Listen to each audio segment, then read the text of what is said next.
My name is Safara, and in 2018 I was diagnosed with depression. Experienced migraines, heavy chest pains, stomach cramps, and I thought this was just a medical condition. I didn't realize it was depression until I experienced some other emotional effects like insomnia, eating disorder, distance myself from people. I tend to get angry easily over little things, lost appetite, and I just completely shut myself out from everything and everyone around me. And I've experienced this since I was a child, growing up through to my teen years and when I joined university. And in 2018, I had suicidal thoughts. I lost hope and I lost trust in people. I felt like I don't belong here anymore. And my only way out was attempting to take my life. However, I'm thankful that I have a good support network. My family and my friend helped me through and suggested I see a professional therapist.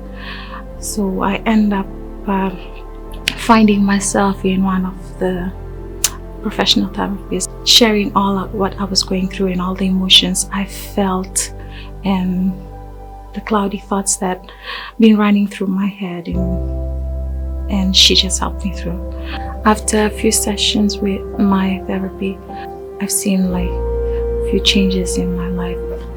That's when I started to do something I'm passionate about, like this little art and craft, floral arrangements, salu, and I would do style little events, and these things help divert my attention from depression to something positive in my life, and it has built my self-esteem. It has kept me busy and helped me stay focused on the positive side by doing these little things and the little appreciation I get in return.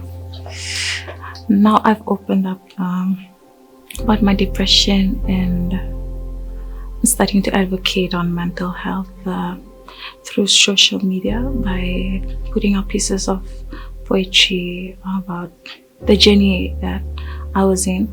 I've had people who've reached out to me, people who are also in the same situation or had gone through the same situation and finding it hard to get out of it.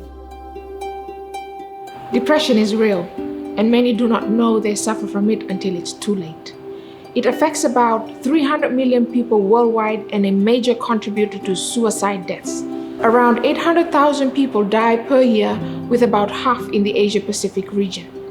This mental health disorder usually begins around the age of 15 to 30 years, and it's most common with women. Depressive disorder is different from just any sadness that comes from disappointment or sorrow.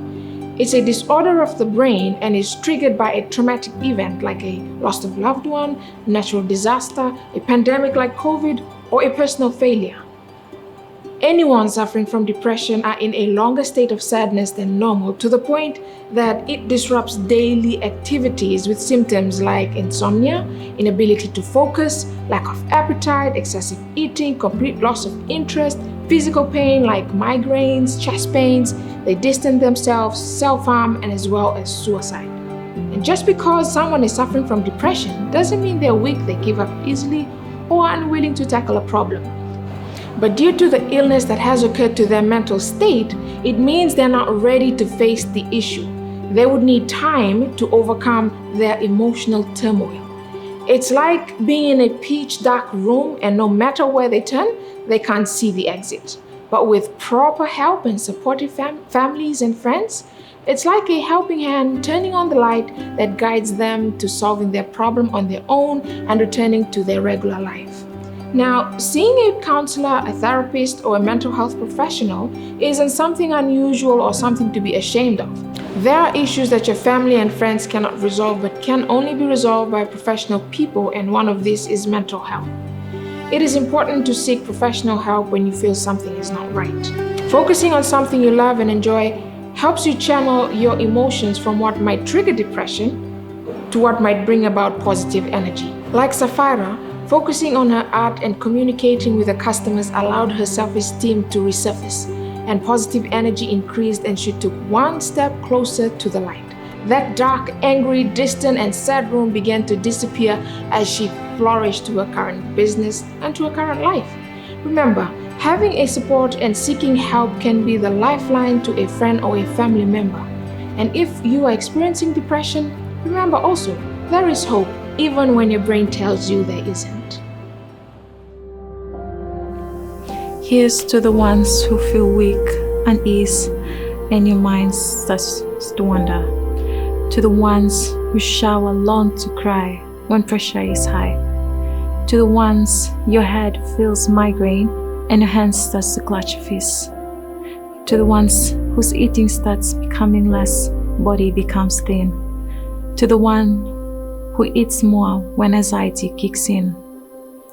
To the ones on days your heart becomes heavy, your words start to shatter.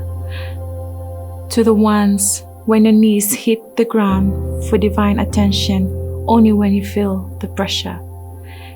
Here's to you all. The feeling small, broken and lost. The messy and depressed, sad and unimpressed. Please, don't give in, don't give up. Remember the man above awaiting you with your crown.